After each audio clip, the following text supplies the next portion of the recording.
अरे बड़ी ज्यादा है जी इसमें, 243 बहुत ज्यादा चर्चा है। किसकी? पंचायत की। संविधान, जब संविधान इतिहास देखेंगे, जब देश आजाद हुआ ना, तो उस समय अंबेडकर साहब का एक बहुत बड़ा रोल था। वो काफी इसमें भाग लिए। आज दलित लोग के साथ भी बहुत ज्यादा अत्याचार हो जाता है, रियल आज के समय में भी। वो कुछ शहरी क्षेत्र है तो जहां पे वो लोग थोड़ा सा ठीक ठाक में है, मतलब पढ़े लिखे लोग में। गांव का एकदम चौरा अगर आ गया ना, आजो बेचारों सबको प्राचीन काल का याद दिला देता है। और जिसका एक रीजन नहीं दिया, एजुकेशन पे बहुत ज्यादा ध्यान नहीं दिया गया। आज भी ये खराबी है, अब धीरे धीरे दे रहा है एजुकेशन पे। तो अभी ये लेकिन आज भी देखेंगे SC ST समाज में एजुकेशन जिस रफ्तार से आगे बढ़ना चाहिए, वो अभी भी वो रफ्तार में थोड़ा संतोषजनक वृद्धि नहीं देखिए। अरे सबको पढ़ना चाहिए, ये सोचा काहे नहीं पढ़ेगा तुम, आगे पढ़ो पूरा। अंबेडकर साहब ना पढ़े रहते तो कोई वैल्यू देता?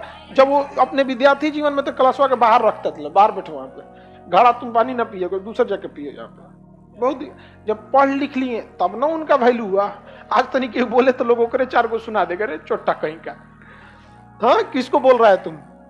तो संविधान में अंबेडकर साहब, जब संविधान लिखा गया, देश आजाद हो गया, तो उनकी बहुत बड़ा रोल था। उनको काटना बड़ा मुश्किल था। सेम वैसे ही जैसे आजादी की लड़ाई में गांधी जी की बात को काटना हुआ।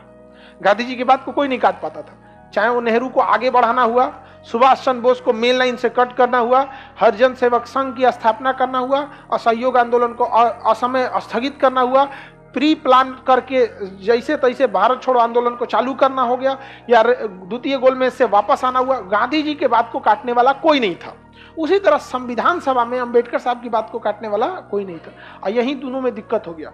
गांधी जी कह रहे थे पंचायत का लागू होना चाहिए, अंबेडकर साहब कह रहे थे कुल पैसा ही मुखिया लूट के भागेगा। समझ में आ गया कि नहीं आ गया? अब दोनों लोग में ठन गया। अब बवाल कौन किसकी ओर जाएगा? तो राजेंद्र प्रसाद कहे भैया इसको आप नीति निदेशक तत्व में डाल दो, जाओ यहाँ पे।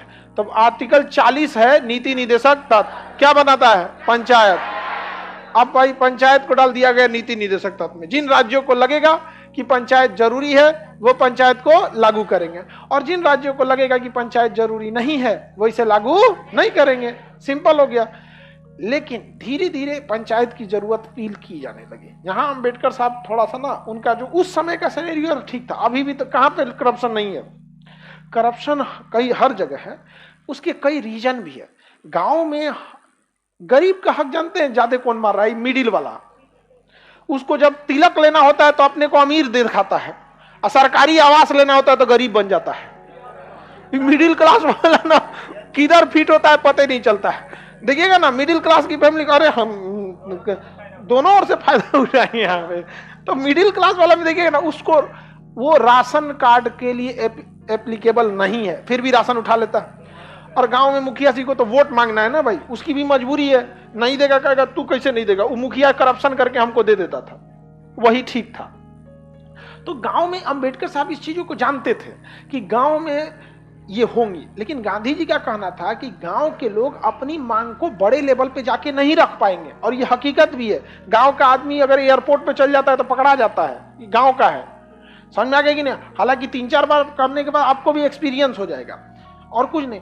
तो इसको रखा गया था 40 में। लेकिन नेहरू जी जो थे उनको भी आभास था कि पंचायत को लागू करना चाहिए, इसलिए वो आजादी के जस्ट बाद ही इस पर एक्सपेरिमेंट करना चालू कर दिए थे।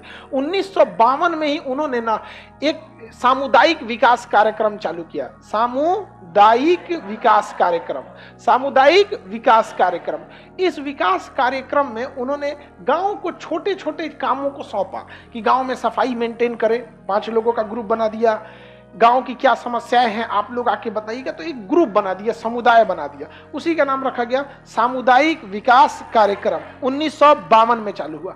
यह कार्यक्रम बहुत अच्छा से सक्सेस हुआ, इसलिए इसे और बड़े पैमाने पर इसमें सुधार किया गया कि कुछ काम और दिए गए इसको। 1953 में इसे एक और बनाया गया, राष्ट्रीय विस्तार सेवा। क्या शुरू किया गया?